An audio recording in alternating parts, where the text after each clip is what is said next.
ഇപ്പോൾ 10ാം ക്ലാസ്സിൽ നിന്നൊക്കെ നമ്മൾ ഫ്രണ്ട്സിനെ പിരിഞ്ഞിട്ട് നമ്മൾ പോകുമ്പോൾ നമ്മുടെ മനസ്സിലൊരു വിങ്ങലുണ്ടാവില്ലേ, ഇനി ഇവരെ കാണാൻ പറ്റുമോ എന്ന് പറയുന്നൊരു സാധനം. അതിൻ്റെ ഒരു 100 ഇരട്ടി വിങ്ങൽ മരിക്കാൻ പോകുന്ന ഒരാൾക്കുണ്ടാവും. എൻ്റെ ലൈഫിൽ ഞാൻ കണ്ടിട്ടുള്ള സാധനം. മരിക്കാൻ പോകുമ്പോൾ നമ്മുടെ ജീവിതത്തിൽ ഒരുപാട് വിഷമങ്ങൾ നമുക്കുണ്ടാവില്ലേ, ആ വിഷമങ്ങളെക്കാൾ വലിയ വിഷമം നമ്മൾ തിരിച്ചറിയും. അതായത് ഇപ്പോൾ 10ാം ക്ലാസ്സിൽ നിന്നൊക്കെ നമ്മൾ ഫ്രണ്ട്സിനെ പിരിഞ്ഞിട്ട് നമ്മൾ പോകുമ്പോൾ നമ്മുടെ മനസ്സിലൊരു വിങ്ങലുണ്ടാവില്ലേ, ഇനി ഇവരെ കാണാൻ പറ്റുമോ എന്ന് പറയുന്നൊരു സാധനം. അതിൻ്റെ ഒരു 100 ഇരട്ടി വിങ്ങൽ മരിക്കാൻ പോകുന്ന ഒരാൾക്കുണ്ടാവും. അയാൾ സ്വബോധത്തോടു കൂടിയാണ് മരിക്കുന്നത് എങ്കിൽ അത് ഞാൻ അനുഭവിച്ചിട്ടുണ്ട്. ഞാൻ എൻ്റെ ഭാര്യേനെ ഞാൻ നോക്കി നിന്നിട്ടുണ്ട്, എൻ്റെ മോനെ നോക്കി നിന്നിട്ടുണ്ട്, എൻ്റെ ചേച്ചി എനിക്ക് കാണാൻ പറ്റില്ല, എൻ്റെ ചേച്ചിയുടെ കുട്ടികളെ കാണാൻ പറ്റുന്നില്ല, എൻ്റെ അച്ഛനും അമ്മയും കാണാൻ പറ്റുന്നില്ല. ഞാൻ കരയുക, പെട്ടെന്ന് കരയുക. എന്നിട്ട് അപ്പോഴത്തേക്ക് ഡോക്ടർ വന്നു, ഡോക്ടറുടെ അടുത്തേക്ക് കൊണ്ടുപോയി. ആ ഡോക്ടർ ഗായത്രി എന്ന് പറയുന്നൊരു ഡോക്ടറാണ്. ആ ഡോക്ടർ എന്നെ കണ്ട് ഡോക്ടർ ചോദിച്ചാൽ എന്താ പ്രശ്നം, പൾമണോളജിയാണ്. ഞാൻ പറഞ്ഞു ഡോക്ടർ എനിക്ക് വയ്യ, എനിക്ക് സഹിക്കാൻ പറ്റുന്നില്ല, എൻ്റെ ചുമ, എനിക്ക് എന്തൊക്കെയോ ആവുന്നുണ്ട്, എനിക്ക് സംസാരിക്കാൻ പറ്റുന്നില്ല, എനിക്ക് വീഡിയോ ചെയ്യാൻ പറ്റുന്നില്ല എന്ന് പറഞ്ഞിട്ട് ഞാൻ കരഞ്ഞുകൊണ്ട് പറഞ്ഞൊരു വാക്ക് എനിക്കിപ്പോഴും ഓർമ്മയുണ്ട്. എൻ്റെ മോൻ എനിക്കൊരു കഥ പറഞ്ഞു കൊടുക്കാൻ പറ്റുന്നില്ല. ഞാൻ എല്ലാ ദിവസവും രാത്രി അവനെ കെട്ടിപ്പിടിച്ച് കഥ പറഞ്ഞു കൊടുക്കും. ഒരു കഥ കേട്ടിട്ട് അവൻ ഉറങ്ങുള്ളൂ. കഥ എന്നെ സംബന്ധിച്ചിട്ട് എനിക്ക് അപ്പം ഉണ്ടാക്കാൻ പറ്റും. ഞാൻ ഓരോ ദിവസവും പുതിയ പുതിയ കഥകൾ അവന് പറഞ്ഞു കൊടുക്കും, അവനത് കേട്ടിട്ട് ഉറങ്ങും. പക്ഷേ ഒരു മെയ് മാസം മുതൽ എനിക്ക് ചുമയായതുകൊണ്ട്, കിടക്കുമ്പോഴേ ചുമ വരുന്നത് കൊണ്ട് അവൻ്റെ അടുത്ത് കഥ പറയണമെന്ന് പറയാറില്ല. തുടക്കത്തിൽ കുറച്ച് ദിവസം പറഞ്ഞിരുന്നു, പിന്നെ പറയാറില്ല. പിന്നെ ഗ്രാജ്വലി അവൻ കഥയെക്കുറിച്ച് ചോദിക്കാതെയായി. പക്ഷെ എൻ്റെ മനസ്സിലൊരാഗ്രഹം ഉണ്ടാവില്ലേ, കാരണം അവന് കഥ പറഞ്ഞു കൊടുക്കുക എന്നുള്ളതാണ് എൻ്റെ ഏറ്റവും ഇഷ്ടമുള്ള കാര്യം. അത് ചെയ്യാൻ പറ്റുന്നില്ല. അത് ഇമോഷണലി ഡോക്ടർ സംസാരിക്കുമ്പം വന്നു. എനിക്ക് അവന് കഥ പോലും പറഞ്ഞു കൊടുക്കാൻ പറ്റുന്നില്ല, എനിക്ക് തിരിച്ചു വന്നേ പറ്റുള്ളൂ. ആ ഡോക്ടർ പറഞ്ഞു നമുക്ക് നോക്കാം, കുഴപ്പമൊന്നുമില്ല, ഞാനൊരു കാര്യം പറയാം, നമുക്ക് അഡ്മിറ്റ് ആവാം, ഇന്ന് പോകണ്ട എന്ന് പറഞ്ഞു. എനിക്ക് തിരിച്ചൊന്നും പറയാനുണ്ടായിരുന്നില്ല. ഞാൻ ഓക്കെയാണ്. കാരണം വെച്ച് കഴിഞ്ഞാൽ ഈ ലോകത്തു നിന്നേ പോകാൻ നിൽക്കുന്ന ഒരാളാണ് ഞാൻ. പിന്നെ എനിക്ക് വീട്ടിലേക്ക് പോകാമെന്ന് പറഞ്ഞു കഴിഞ്ഞാൽ വാശി പിടിച്ചിട്ട് കാര്യമില്ല, ഞാൻ ഓക്കെയാണ്. അങ്ങനെ ഡോക്ടർ അഡ്മിറ്റ് ചെയ്തു. ഒരു പക്ഷേ അന്ന് ഞാൻ അവിടെ അഡ്മിറ്റ് ആയതുകൊണ്ട് മാത്രമായിരിക്കാം ഇന്ന് നിങ്ങളുടെ അടുത്ത് ഞാൻ സംസാരിക്കുന്നത്. അതിൻ്റെ കാരണം എന്താണെന്ന് വെച്ച് കഴിഞ്ഞാൽ, ഞാൻ അഡ്മിറ്റ് ആവുന്ന സമയത്ത് ഞാൻ ശരിക്കും അത്രയും ദിവസം കണ്ടിരുന്ന ഡോക്ടർ എന്ന് പറഞ്ഞു കഴിഞ്ഞാൽ ഒരു ഗ്യാസ്ട്രോ ഡോക്ടറാണ്. ഞാൻ പറഞ്ഞില്ല, ജേർഡാണ് എൻ്റെ പ്രശ്നം എന്ന് ഞാൻ റിയലൈസ് ചെയ്തിരുന്നു. പക്ഷെ അന്ന് പൾമണോളജി ഡോക്ടറെ, ഗായത്രി ഡോക്ടറെ കാണാൻ ഞാൻ പോകുന്നത്, ഞാൻ കാണാൻ വന്ന ഗ്യാസ്ട്രോൻ്റെ ഡോക്ടർ എന്നെ അങ്ങോട്ടേക്ക് വിട്ടത് കൊണ്ടാണ്. അദ്ദേഹം പറഞ്ഞു ഇയാളുടെ ശരീരത്തിൽ ഫ്ലൂയിഡ് ഉണ്ട്, അതിൻ്റെ ഇൻഫെക്ഷൻ ആയിട്ടുണ്ടാവണം, അതിന് പൾമണോളജിയാണ് ബെസ്റ്റ്, സോ പൾമണോളജി ഡോക്ടർ എന്ന് പോയി കാണൂ എന്ന് പറഞ്ഞിട്ടാണ് എന്നെ വിടുന്നത്. ആ സമയത്ത് ഈ ഗ്യാസ്ട്രോൻ്റെ ഡോക്ടർ തന്നിട്ടുള്ള 2-3 മരുന്നുകൾ ഞാൻ കഴിച്ചിട്ടുണ്ടായിരുന്നു. എൻ്റെ കാലിൽ ഇതേപോലെ അന്ന് ENT ഡോക്ടറെ മരുന്ന് കഴിച്ചതുപോലെ തന്നെ എൻ്റെ കാലിൽ സ്വെല്ലിങ് വന്നു, 2 കാലിലും സ്വെല്ലിങ് വന്നു. അപ്പം ഞാൻ ഇത് മെഡിസിൻ്റെ പ്രശ്നമാണ് എന്ന് ഞാൻ തന്നെ വിചാരിച്ചത് കൊണ്ടാണ് അന്നത്തെ ദിവസം ഞങ്ങൾ ഡോക്ടറെ അടുത്ത് പോയതും. പക്ഷേ ഡോക്ടർ പറഞ്ഞു ഇത് മെഡിസിൻ്റെ പ്രശ്നമൊന്നുമല്ല, മെഡിസിൻ നിർത്തണ്ട, മെഡിസിൻ കണ്ടിന്യൂ ചെയ്ത് പോവുക, പക്ഷേ ഡോക്ടറിൽ നിന്ന് പോയി കാണുക, അതിനുശേഷം രാജേഷ് എന്ന് പറയുന്നൊരു ഡോക്ടറെയും പോയി കാണണം എന്ന് പറഞ്ഞു. ശരിയെന്ന് പറഞ്ഞു. പൾമണോളജി ഡോക്ടർ എന്നെ അഡ്മിറ്റ് ചെയ്തു, ഗായത്രി ഡോക്ടറെ അഡ്മിറ്റ് ചെയ്തു. അവിടെ നിന്നും രാജേഷ് ഡോക്ടറെ അടുത്തേക്ക് വീൽ ചെയറിൽ എന്നെ കൊണ്ടുപോയി. ഡോക്ടറിൻ്റെ അടുത്തൊന്ന് എന്താ പ്രശ്നം എന്ന് ചോദിച്ചു. ഞാൻ പറഞ്ഞു ഡോക്ടർ ഇതാണ് പ്രശ്നം, എനിക്ക് ജേർഡാണെന്ന് തോന്നുന്നു, എനിക്ക് ചുമ നിർത്താൻ പറ്റുന്നില്ല, എൻ്റെ കാലിൽ ഇപ്പോൾ കുറച്ച് നീരുണ്ട്, അത് ചിലപ്പോൾ ഞാനിപ്പോൾ കഴിച്ചുകൊണ്ടിരിക്കുന്ന മെഡിസിൻ കാരണമാവാം എന്ന് പറഞ്ഞു. ഡോക്ടർ ജസ്റ്റ് കാലൊന്ന് ഞെക്കി നോക്കി. ഡോക്ടർ പറഞ്ഞു അതല്ല പ്രശ്നം, ഇയാളുടെ ഹാർട്ടിനാണ് പ്രശ്നം. ഒരു മനുഷ്യന്, ഒരു പക്ഷേ ഹെൽത്തി ആയിട്ടുള്ളൊരു മനുഷ്യന് ഏറ്റവും വിഷമമുള്ളൊരു വിഷയമായിരിക്കും അത്, ഹാർട്ടിനാണ് പ്രശ്നം എന്നുള്ള ഒരു ഡോക്ടറുടെ സ്റ്റേറ്റ്മെൻറ്റ്. എത്രയും പെട്ടെന്ന് എക്കോ എടുക്കാൻ കൊണ്ടുപോവുക, CT സ്കാനിന് കൊണ്ടുപോവുക എന്ന് പറഞ്ഞു. എന്നെയും കൊണ്ടുപോയി CT സ്കാൻ ചെയ്തു. CT സ്കാനിൽ തിരിച്ചറിയാൻ പറ്റിയൊരു കാര്യം, എൻ്റെ ലങ്സിന് ചുറ്റും ഫ്ലൂയിഡ് നിറഞ്ഞിരിക്കുകയായിരുന്നു. ഫ്ലൂയിഡ് എന്ന് പറഞ്ഞാൽ ഫ്ലൂയിഡിൻ്റെ ഒരു ആവരണം തന്നെ എൻ്റെ ലങ്സിന് ചുറ്റും കംപ്ലീറ്റ്ലി ഇൻഫെക്റ്റഡ്. അതിൻ്റെ ഇടയിൽ കിടന്നിട്ട് എൻ്റെ ഹാർട്ട് ഞെങ്ങിഞ്ഞിരിഞ്ഞിരിക്കുക. അത് എന്താ പറയുക, അത് അതിൻ്റെ പരമാവധി സഹിച്ചുകൊണ്ട് അത് മിടിക്കുകയാണ്. എക്കോ ചെയ്ത സമയത്ത് എൻ്റെ ഹാർട്ട് ബീറ്റ് അല്ലെങ്കിൽ എൻ്റെ ഹാർട്ട് മസിൽസിൻ്റെ പ്രഷർ എന്ന് പറയുന്നത് 23% ആണ്.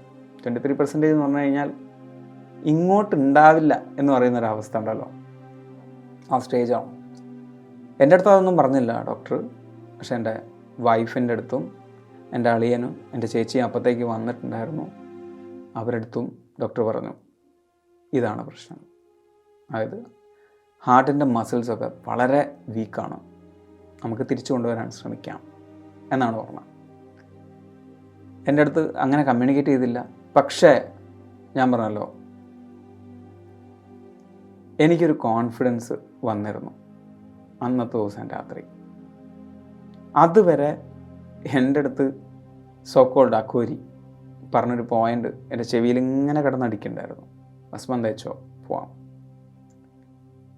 അതിന് ഓപ്പോസിറ്റായിട്ട് അന്ന് രാത്രി ഒരാൾ എൻ്റെ അടുത്ത് വന്നു. പറയുമ്പോൾ എനിക്ക് നല്ല സന്തോഷത്തോടുള്ള ചിരി വരുന്നുണ്ട്. കാരണം എന്താ വെച്ച് കഴിഞ്ഞാൽ എൻ്റെ വീഡിയോസ് കാണുന്ന ആളുകൾക്ക് ഞാൻ കുറച്ച് കാലങ്ങൾക്ക് മുമ്പ് ഹനുമാൻ്റെ ഒരു വീഡിയോ ചെയ്തിട്ടുണ്ടായിരുന്നു. അതായത് എന്താണ് ഹനുമാൻ എന്ന് പറഞ്ഞിട്ടുള്ളൊരു വീഡിയോ. എന്താണ് ഞാനും ഹനുമാനും തമ്മിലുള്ള ബന്ധം എന്നൊക്കെ ചോദിച്ചിട്ട്. ഞാനും ഹനുമാനും തമ്മിൽ വലിയൊരു ബന്ധമുണ്ട്. അതിൽ ഞാൻ കൃത്യമായിട്ട് എക്സ്പ്ലെയിൻ ചെയ്തിട്ടുണ്ട്. അത് കണ്ടാൽ മതി, അതിൽ മനസ്സിലാവും എനിക്ക് ഹനുമാൻ എന്താണ് എന്നുള്ളത്.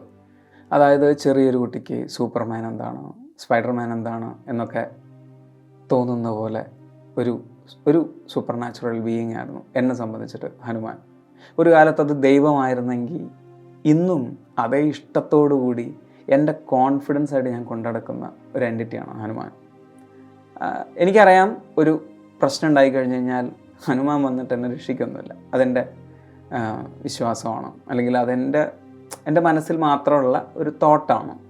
പക്ഷെ അതെനിക്ക് തരുന്നൊരു കോൺഫിഡൻസ് ഭീകരമാണ്.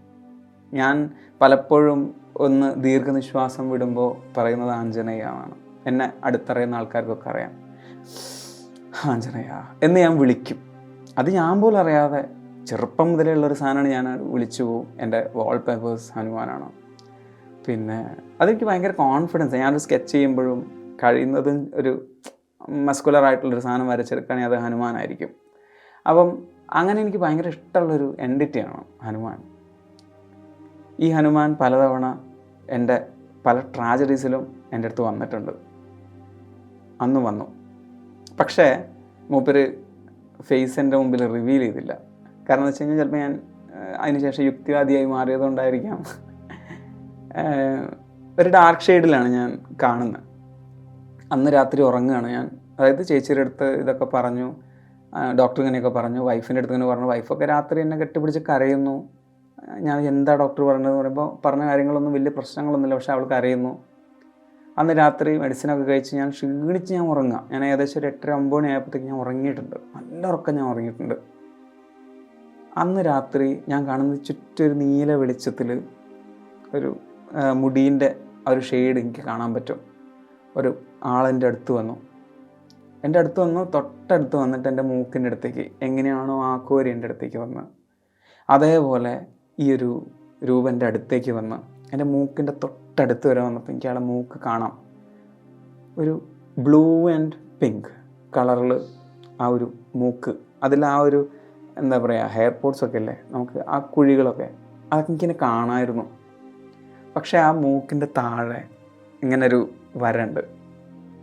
അത് ലോകത്തിൽ ഒരാൾക്കുണ്ടോ? അത് ഞാൻ കണ്ടു. എനിക്ക് ഭയങ്കര എന്താ പറയുക വേറൊരു മൂഡായിരുന്നു അത്. എങ്ങനെ വന്നിട്ട് എൻ്റെ അടുത്ത് പറഞ്ഞു ചന്ദനം തൊട്ടോ. ചന്ദനം തൊട്ടോ എന്ന് എൻ്റെ അടുത്ത് പറയുമ്പോൾ അതിൻ്റെ ഇമോഷൻ എന്താണെന്നുള്ളത് എനിക്കറിയില്ല. എനിക്ക് ആ ഒരു ഡയലോഗ് മാത്രമേ ഓർമ്മയുള്ളൂ. ഞാൻ ആ ഒരു സമയത്ത് ഞെട്ടി ഞാൻ എഴുന്നേറ്റു. എനിക്ക് അഘോരീനെ കണ്ടതുപോലെ എൻ്റെ തൊട്ടടുത്ത് കാണാൻ പറ്റും. ഇത് ഞാൻ ഉറക്കത്തിലാട്ടോ കണ്ടേ. അഘോരീനെ കണ്ടതുപോലെ അഘോരീനെ ഞാൻ കണ്ണ് തുറന്നിട്ട് നോക്കുമ്പോഴും എനിക്കത് കാണാമായിരുന്നു. പക്ഷെ അപ്പോഴത്തേക്ക് ചിലപ്പോൾ മെഡിസിൻസ് ഉള്ളിൽ കയറിയതുകൊണ്ടാണോ എനിക്കപ്പം വിഷ്വലൈസ് ചെയ്യാൻ പറ്റിയില്ല. ഞാൻ കണ്ടു തുറന്നപ്പോഴത്തേക്ക് അങ്ങനെ ഒരു സാധനം ഇല്ല. ഹോസ്പിറ്റൽ റൂമാണ്. ഞാനപ്പോൾ ഫോൺ എടുത്തു, ചേച്ചിക്ക് മെസ്സേജ് അയച്ചു, നാളെ വരുമ്പോൾ ചേച്ചി ബേപ്പൂരാണ്, ബേപ്പൂർ ശേഷം കുറച്ച് ചന്ദനം കൊണ്ടുവരണം കേട്ടോ. ചേച്ചി എന്താണെന്ന് ചോദിച്ചില്ല, ചേച്ചി കൊണ്ടുവരാമെന്ന് പറഞ്ഞു. രാവിലെ ഒരു 8-9 മണിയാകത്തേക്ക് ചേച്ചി വരുമ്പം ചന്ദനമായിട്ടാണ് വന്നത്. ആ ചന്ദനം ഞാൻ തൊടുമ്പോൾ എനിക്കറിയാം എൻ്റെ ഉള്ളിൽ ഇരുന്നിട്ട്, എൻ്റെ ഉള്ളിൽ തന്നെയാണ് കേട്ടോ, എൻ്റെ ഉള്ളിൽ ഇരുന്നിട്ട് ചിരിക്കുന്ന ഒരാളുണ്ട്. ഞാൻ ചന്ദനം തൊട്ടു. ആ ചന്ദനം തൊട്ട് അപ്പം തന്നെ ഞാൻ ചെയ്തത് ഒരു സെൽഫി വീഡിയോ, അമ്മയെ വീട്ടിലേക്ക് വീഡിയോ കോൾ ചെയ്തു, സംസാരിച്ചു. കാരണം എൻ്റെ ഉള്ളിലിരിക്കുന്ന വ്യക്തി അല്ലെങ്കിൽ ആ ഒരു എൻറ്റിറ്റി സന്തോഷിക്കുന്നത് പോലെ തന്നെ സന്തോഷിക്കുന്ന ഒരാളായിരിക്കും എൻ്റെ അമ്മ. ഞാൻ പ്രത്യേകിച്ച് ചന്ദനം തൊട്ടിരിക്കുന്നു എന്ന് അമ്മ കാണുമ്പോൾ അമ്മയ്ക്ക് ഭയങ്കര സന്തോഷമായിരിക്കും. കാരണം കഴിഞ്ഞ കുറച്ച് കാലങ്ങളായിട്ട് എൻ്റെ വിശ്വാസങ്ങളിലൂടെ മാത്രമേ ഞാൻ സഞ്ചരിക്കുള്ളൂ എന്നുള്ളൊരു വാശി എനിക്കുണ്ടായിരുന്നു. പക്ഷേ ജീവിതം എന്ന് പറയുമ്പം നമുക്ക് ചുറ്റുമുള്ള ആൾക്കാരുടെ വിശ്വാസങ്ങൾക്ക് നമ്മൾ കൊടുക്കുന്നൊരു വാല്യൂ ഉണ്ട്. ഞാൻ ഒരിക്കലും ഒരാളുടെയും വിശ്വാസത്തിനെതിരെ പറയാറില്ല. അമ്മ ദൈവവിശ്വാസമാണെന്ന് പറഞ്ഞാൽ അമ്മ നടക്കുമ്പോഴും അമ്മയുടെ കൂടെ പല ക്ഷേത്രങ്ങളിലേക്കും കൂടെ പോകുക എന്നുള്ളതല്ലാതെ അതൊന്നും തിരുത്താൻ ഞാൻ പോകാറില്ല. ചില വിശ്വാസങ്ങൾ, അതായത് ദിവസങ്ങളെക്കുറിച്ച്, ഇന്ന് ചൊവ്വാഴ്ചയാണ് അത് ചെയ്യേണ്ടതെന്നൊക്കെ പറയുമ്പോൾ അതിലൊക്കെ എന്താ ലോജിക്കുള്ളതെന്ന് ചോദിക്കുന്നല്ലാതെ അമ്മയുടെ വിശ്വാസങ്ങൾ ഞാൻ ചോദ്യം ചെയ്യാറില്ല. പക്ഷെ ഞാനത് ചെയ്യാറില്ല. അമ്പലത്തിൽ പോകാൻ വേണ്ടി പറയുന്ന സമയത്ത് നാളെ പോവാം എന്ന് പറഞ്ഞ് ഞാൻ സ്കിപ്പ് ചെയ്യും. പക്ഷെ ആ ദിവസം മുതൽ എനിക്ക് തോന്നി അവരുടെ സന്തോഷം കൂടി ഞാൻ നോക്കണ്ടേ. ഞാൻ അമ്പലത്തിൽ പോകുന്നതാണ് അവരുടെ സന്തോഷമെങ്കിൽ ഞാൻ അമ്പലത്തിൽ പോയാൽ എന്താണ് കുഴപ്പം? അങ്ങനെയൊക്കെ ഞാൻ ചിന്തിക്കാൻ തുടങ്ങി. എനിക്ക് ആദ്യം തോന്നിയത് അമ്മേനെ വിളിച്ച് വീഡിയോ കോൾ ചെയ്യാണ്. ഞാൻ വിളിച്ചു. അമ്മ കരഞ്ഞു. ചിലപ്പോൾ ഇനി ചന്ദനം കണ്ടിട്ടാണോ എന്നെ കണ്ടിട്ടാണോ, കാരണം 2-3 ദിവസത്തിന് ശേഷമാണ് അമ്മ എന്നെ കാണുന്നത്, കരയുന്നതെന്നുള്ളത് എനിക്കറിയില്ല. പക്ഷേ അതെൻ്റെ ലൈഫിൽ അന്ന് മുതൽ വലിയൊരു മാറ്റമാണ് ഉണ്ടാക്കിയത്.